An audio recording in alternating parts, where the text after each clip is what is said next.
La crise des années 1930 survient à la fin des années 20, les années folles, pendant lesquelles la production industrielle et la consommation des ménages n'ont d'égal que l'insouciance des investisseurs. La cause principale de cette crise est la surproduction industrielle. En effet, trop de produits sont fabriqués pour combler les besoins de la population. On assiste donc à une saturation des marchés. Celle-ci entraîne elle-même une diminution des ventes. Puisque les chiffres de vente disent si une compagnie va bien ou non, certains analystes vont observer en 1929 un ralentissement des ventes et vont aviser leurs clients que quelque chose se passe. Profitant de la valeur actuelle des actions, des investisseurs vont se débarrasser de celles-ci.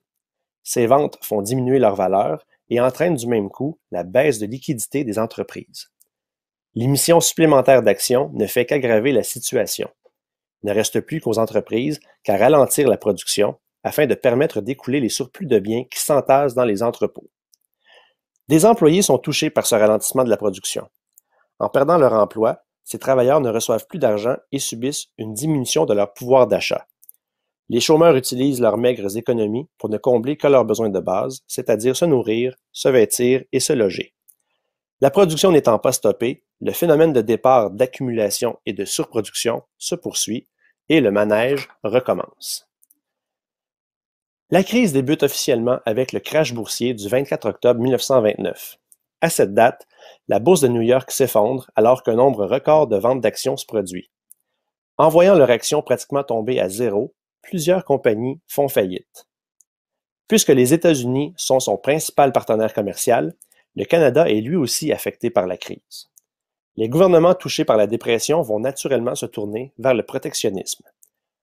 Malheureusement, il s'agit là d'une erreur. Le protectionnisme entraîne forcément un rétrécissement du marché, donc une diminution des clients potentiels, de même qu'une diminution des échanges commerciaux en général.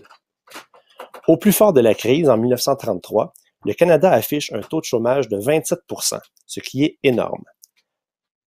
La solution, proposée par un économiste britannique, est le keynésianisme, une théorie élaborée par John Maynard Keynes qui dit que l'État doit investir dans l'économie pour la relancer.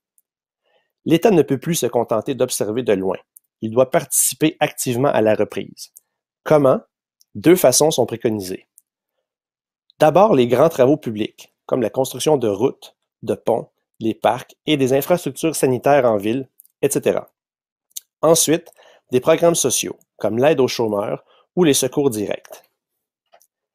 Keynes avance que l'État doit même aller jusqu'à s'endetter pour créer des emplois et ainsi relancer l'économie.